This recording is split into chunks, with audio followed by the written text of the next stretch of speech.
Alright, so bali magta-troubleshoot tayo ng busina nitong Kia. Ewan ko kung anong Kia to. Kia Rio ata to. Yan. Na-stuck to. So ano, paparehistro ulit nila and wala daw siyang busina. Check muna natin yung fuse.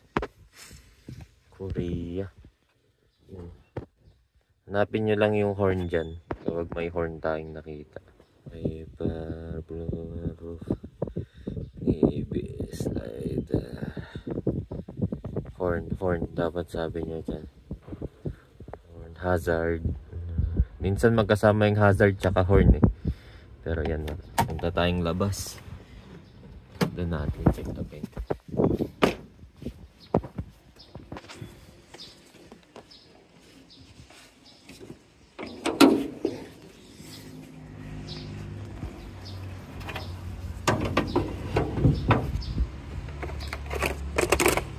Yan. Dito tayo sa ano, fuse box niya tsaka mga relay. Check natin dito kung andito. Wala sa looban dito. Sigurado. Uy, grabe. Wala talagang na-stop. Puro ano, sapot. Puro sapot.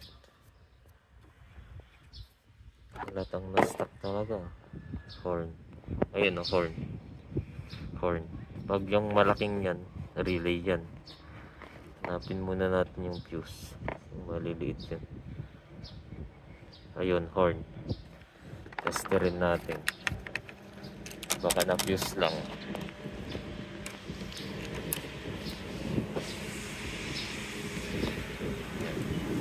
Horn.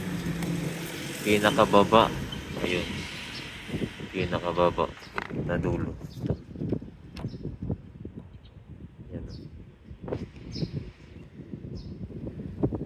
Alright, buo naman yung fuse nya. Yan. Dito naman tayo sa relay nya. Yan, pinakataas. Ito yan.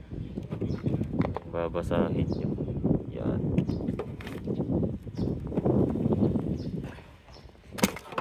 Relay.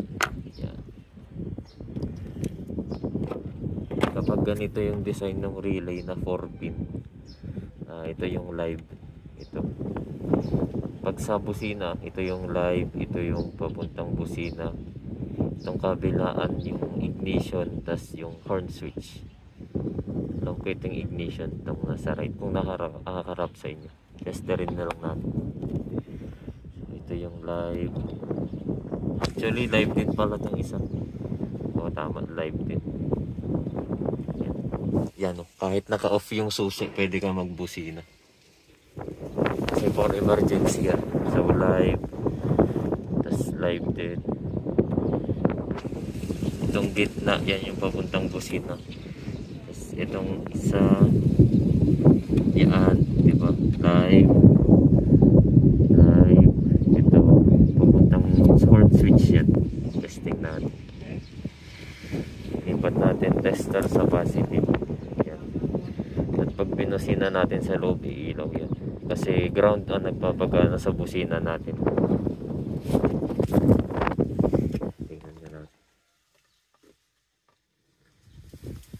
Ayun, umiilaw. Oh, busina ko ah. Busina ko ah. Yun oh. Beep, beep. Beep, beep. Oh, kita dito. Hindi kita dito eh. Pero ayan siya. Busina, bitaw. Busina, bitaw. Alright. So pag ganyan, tetest naman natin yung relay kung gumagana pa. So kuha lang tayong wire. Tapos shoot natin dito. Yan. Shoot nyo dun sa gitna. Kasi yan yung papunta ng busina eh. Yan yung output.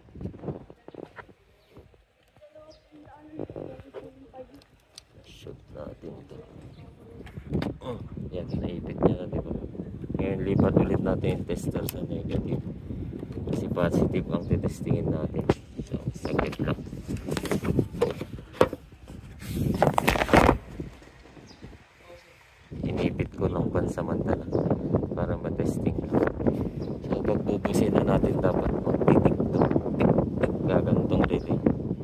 tapos may output dyan. Busina. Yun o. Narinig nyo yan? Yun. Yan yung busina nya. Meron kasing iba tumutunog yung relay kaso walang output. So ibig sabihin sira yung relay pag ganun. Pero pag ganyan na ano, merong output yung 87 or yung gitna, okay yung relay. Isa pa. Busina. Yun. Bitaw, busina, bitaw. Pip pip. Yun. So okay na lahat. Ang last na lang natin titignan yung linya papunta sa kanyang busina. So kung mag-isa lang kayo, kung pwede nyo gawin, erekta nyo yung 87 or yung papuntang output. Teka lang. So yan yan, no? Yung gitna.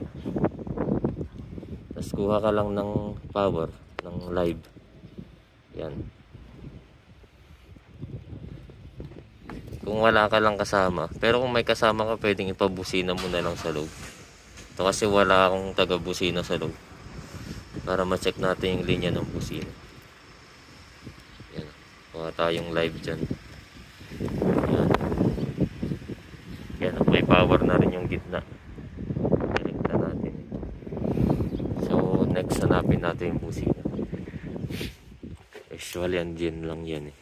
Saglit. Hanapin ko lang.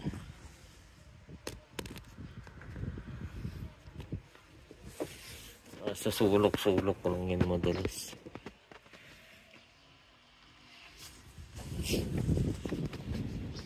Kuha tayo higaan. Pahiram muna.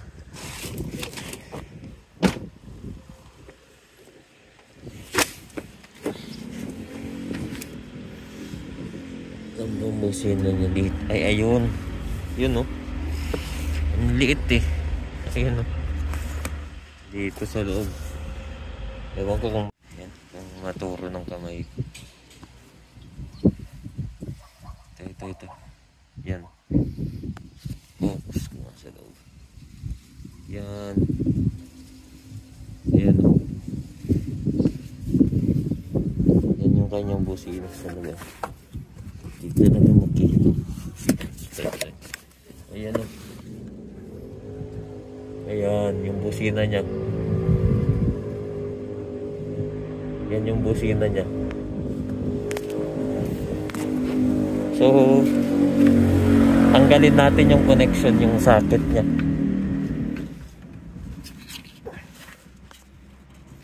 Ikutin nyo lang.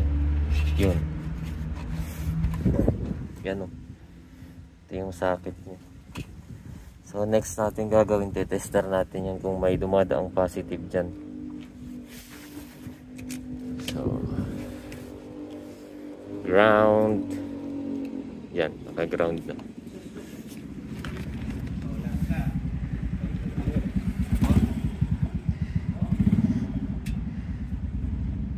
Ay, mali naman. Tusukin nyo lang yan. Testerin nyo. Ayun o, meron o. Yan o. Diba? Ibig sabihin, ayos nyo din yung linya nya. So, ang sira nyan, busina. Yan.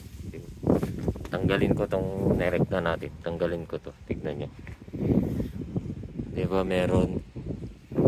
Tanggalin natin. Yun, nawala na. So, ang sira niyan ay busina. Yan. Balik na rin natin yung relay. Alright, so bali hanggang dun na lang pala yung vlog natin mga man tungkol sa busina nung Kia Rio na yun. So, na-troubleshoot naman na natin magmula sa horn switch hanggang sa relay hanggang sa linya. So, talagang busina yung sira ito.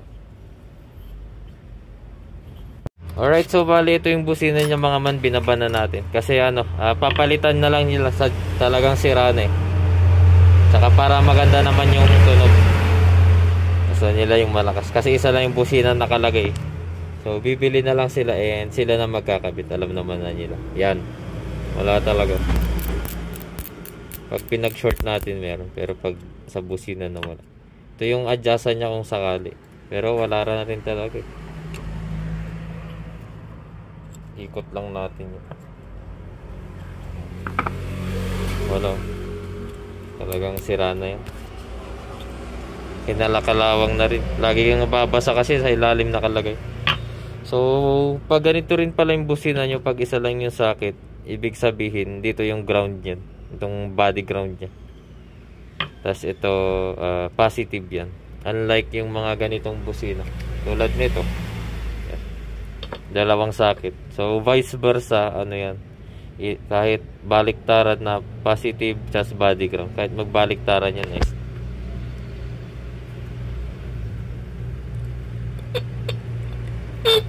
Yun, tumutunog siya. Alright, so yun lang mga man.